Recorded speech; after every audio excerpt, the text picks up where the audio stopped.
All right, math. Hey, math 186 students. This is Miss Thomas, and this is the final assignment that is due. It is assignment 14. All right. I am not a robot. I'm a real person.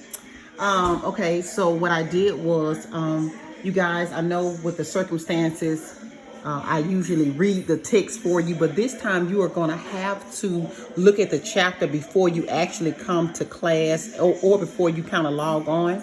The chapter in your book is chapter 10 and chapter 11. All of this information can be found on those chapter pages. So this is assignment 14, your last assignment. This is called infusion rate calculations. This formula came directly out of the book, out of the text. The volume divided by how much time we're going to start doing, how many drops are coming out of the actual IV bag, times the calibration or the drop factor, GTT stands for drop, equals the rate or how much time it's going to take for all of the fluid to come out of the IV bag. We're also going to look at milliliters divided by the minutes times, of course, it's 60 minutes in an hour when you're dealing with how much time we're talking about when it comes to infusion rates. And we're also going to look at the formula, calculate the dosage divided by the flow rate. It's going to be just one step instead of 2 or 3 steps when you're doing proportion. So let's get started. So for number 1, and all of this has already been uploaded, we're still using our same rule, which is desired over the amount on hand times the quantity equals R, which stands for rate. And here for the infusion rate calculations, it usually is in milliliters per minute.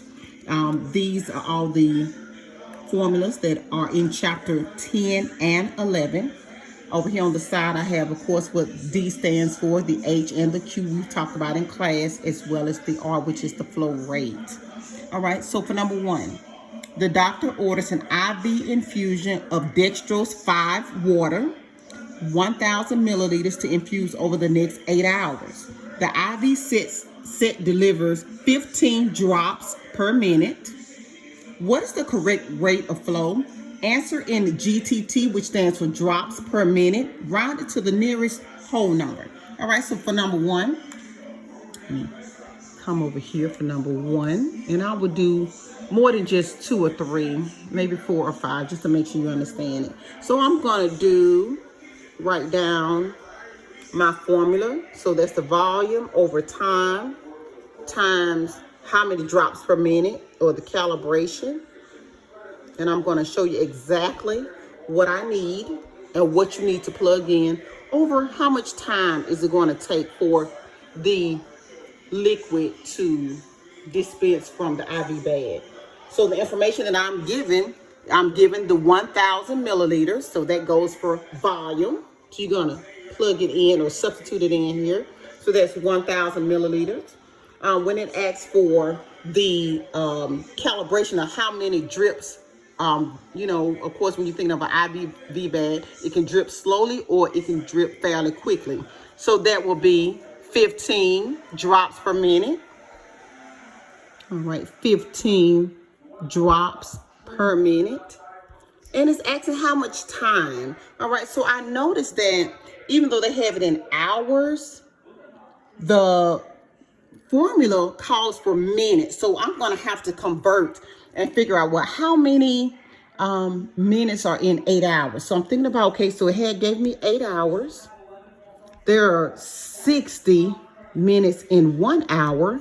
So that will be 480 minutes.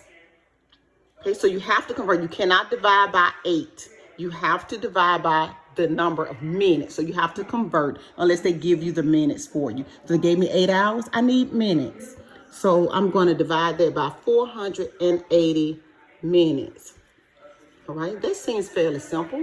So I'm going to multiply what's on top, 1,000 times 15, and divide by 480. So not hard at all. So here, so I'm going to multiply 1,000, which is here, times 15. So that gives me 15,000. I'll go step by step. Now, do I have enough zeros? All right. So there's Milliliters, you know I believe in units. Drops and minutes. All of that needs to go on there. All right, divided by 480 minutes, which is my 8 hours that I converted. Okay, so now I just need to divide. Okay, so that's 31.25. 25, all right, drops per milliliter. All right, that's coming out. And the directions say, answer in drops per minute, rounded to the nearest whole number. So of course, when it drips out of the IV bag, you're not going to drip 31.25 drops. It's just going to drip 31 times. So there'll be 31 drops per minute. So all of the information was given to you. The only thing you had to do was do 2 steps. So you come up here, you figure out the volume, 1,000 times how many drops. So you're looking for GTT each time. So 1,000 times 15 and divide that by the time. And you want to always convert your hours into minutes. So 2 steps and you are done with your problem. Let's look at number 2. You know I can't just give you just one example. That's just not me. Okay, let me give me another overhead sheet that's stuck together that doesn't want to do right today. Okay. All right, number 2, I am prepared now. So it says the 10 a.m. medication scheduled for your patient include K-Flex, 1.5 grams and 50 milliliters of a 5% dextrose solution. According to the pharmacy, this preparation should be administered in 30 minutes. The IV tubing on your unit delivers 15 drops per milliliter. What is the correct rate of flow in drops per minute? Answer in drops per minute rounded to the nearest whole number. Okay, so let me see, because sometimes they give you too much information. All right, we know we need the volume.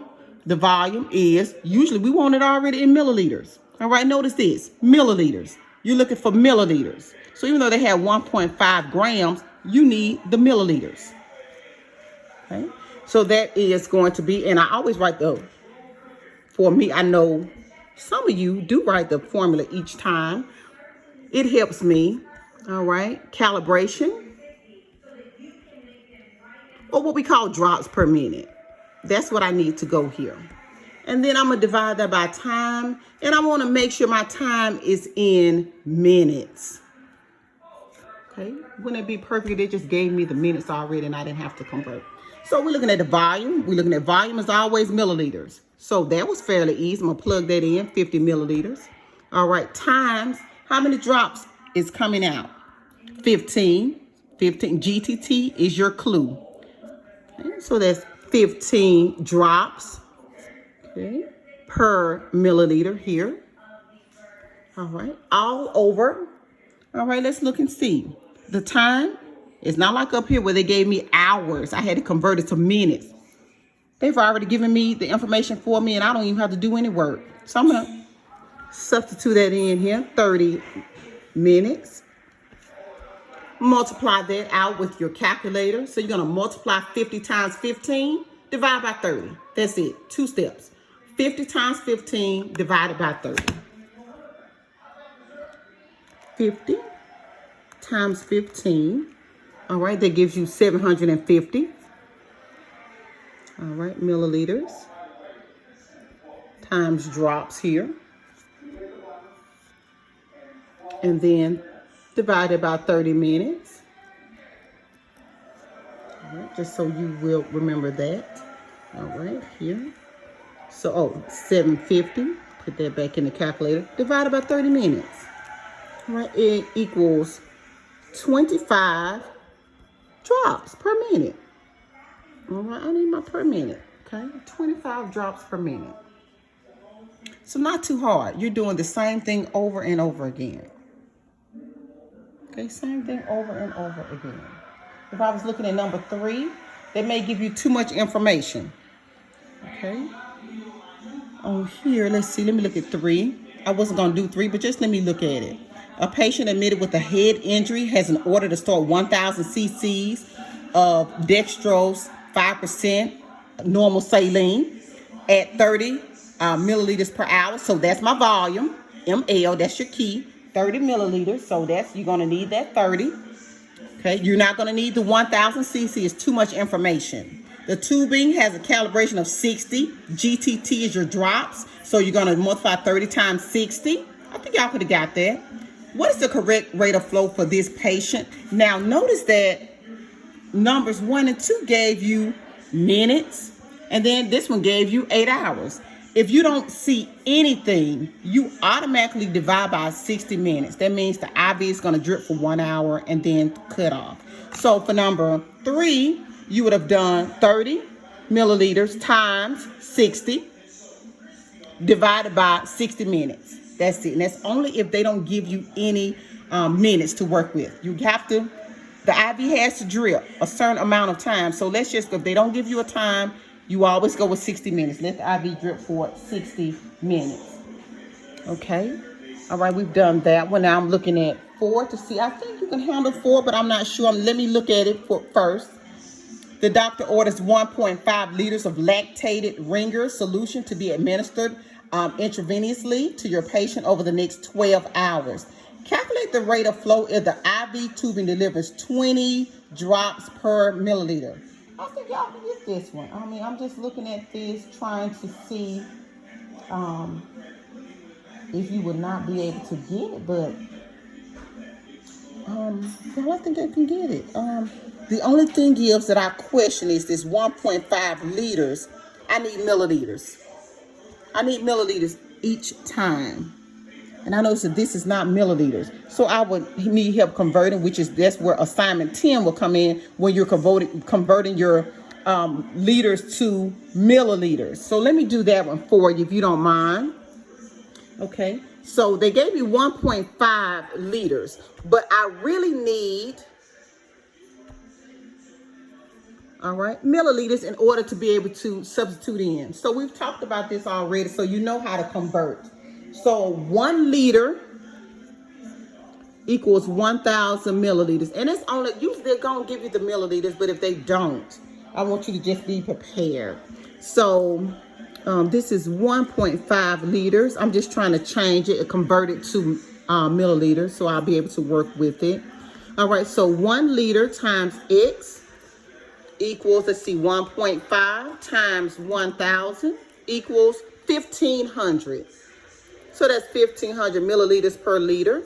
Divide both sides by 1 liter. So this is something that you already know how to convert. So now I have my volume. I know what my volume is because just like the formula, volume times calibration, my drops, divided by the time. But the volume has to be in milliliters.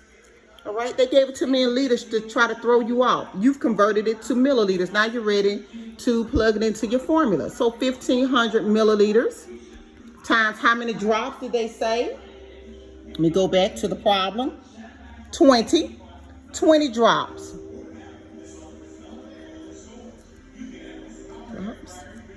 Per milliliter. All right.